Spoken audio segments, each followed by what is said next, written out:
আসসালামু আলাইকুম। আমি টিকটকার সাবিনা। গান হচ্ছে মানুষের প্রাণ, গান হচ্ছে মানুষের খোরাক। তো ওই গানটা অনেকটা আমার জীবনের সাথে মিলে গেছে। তো ওই ভাই প্রথম 2-3টা লাইন লিখলেন এবং বললেন, আমি প্রথম শুনলাম, শুনে শিখলাম। কীরকম হয় জানি না, আপনারা শুনে ফেলে একদিন।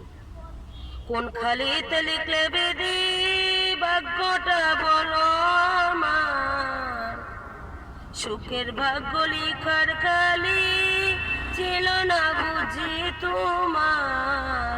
দু চোখেরই কথা থেকে চোখে আসে জল, এত দুঃখ বুকের ভিতর রাখবো কেমনে বল।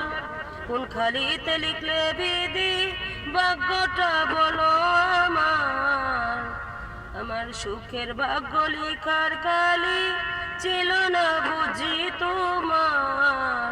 দু চোখেরই কথা থেকে চোখে আসে জল, এত দুঃখ বুকের ভিতর রাখবো কেমনে বল।